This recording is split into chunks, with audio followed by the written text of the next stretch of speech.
Viral recipes ഒന്നും അത്ര അങ്ങോട്ട് ട്രൈ ചെയ്യാൻ ഇഷ്ടമില്ലാത്ത എനിക്ക് ഇത് ഈ most viral high protein breakfast ഒരു ഐറ്റം ഉണ്ടല്ലോ, അത് കണ്ടപ്പോൾ മുതൽ ട്രൈ ചെയ്യണമെന്ന് ഭയങ്കര ആഗ്രഹമായിരുന്നു കേട്ടോ. അതിപ്പോൾ എന്താ അങ്ങനെയെന്ന് ചോദിച്ചു കഴിഞ്ഞാൽ, കാഴ്ചയിൽ ഒരു വിയേർഡ് കോമ്പിനേഷനായ എഗ് ആൻഡ് യോഗേർട്ട് തരുന്ന ടേസ്റ്റ് എന്താകുമെന്ന് അറിയാനുള്ള ഒരു ക്യൂരിയോസിറ്റി, അത്ര തന്നെ. ആക്ച്വലി ഇത് ട്രെൻഡ് ഔട്ട് ആയിട്ട് കുറച്ചായെങ്കിലും എനിക്കിപ്പോഴാട്ടോ ടൈം കിട്ടിയത്.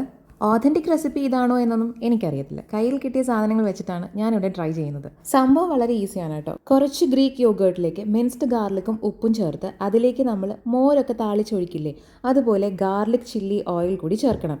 ഈ ഗാർലിക് ചില്ലി ഓയിൽ ഉണ്ടാക്കാൻ വേണ്ടിയിട്ട് സാധാരണഗതിയിൽ ഒലീവ് ഓയിലാണ് യൂസ് ചെയ്യുന്നത്, അല്ലെങ്കിൽ ബട്ടർ. ഇതിപ്പോൾ രണ്ടും ഇല്ലാത്ത സ്ഥിതിക്ക് ഞാനിവിടെ നെയ്യാണ് എടുക്കുന്നത്. അല്ല, ബട്ടർ ഉരുക്കിയിട്ടാണല്ലോ നെയ്യ് ഉണ്ടാക്കുക, അപ്പോൾ പിന്നെ കുഴപ്പമൊന്നുമില്ല. ചൂടായ നെയ്യിലേക്ക് കുറച്ച് മിൻസ്ഡ് ഗാർലിക്കും ചില്ലി ഫ്ലേക്സും ഇട്ട് കൊടുക്കണം. ഇവിടെ ഞാനിപ്പോൾ ചില്ലി പൗഡറാണ് കേട്ടോ ഇട്ട് കൊടുത്തേക്കുന്നത്. ഇനി ഇതൊക്കെ കൂടി ഒന്ന് അറേഞ്ച് ചെയ്തെടുക്കാം. സ്പ്രെഡ് ചെയ്ത യോഗേർട്ടിലേക്ക് എഗ്ഗ് 2 കട്ട് ചെയ്ത് വെച്ച് കൊടുക്കുക. അതിലേക്ക് നമ്മൾ നേരത്തെ എടുത്ത് വെച്ച ഓയിലും കൂടി ചേർത്ത് കഴിഞ്ഞാൽ സംഭവം കഴിഞ്ഞു. ഇനി ഇതിൻ്റെ ടേസ്റ്റിനെ കുറിച്ച് പറയാം. എഗ്ഗ് ഇഷ്ടമായവർക്ക് ഇത് ഇഷ്ടപ്പെട്ടേക്കാം, ബട്ട് എല്ലാവരുടെയും ഒരു കപ്പ് ഓഫ് ടീ അല്ല കേട്ടോ.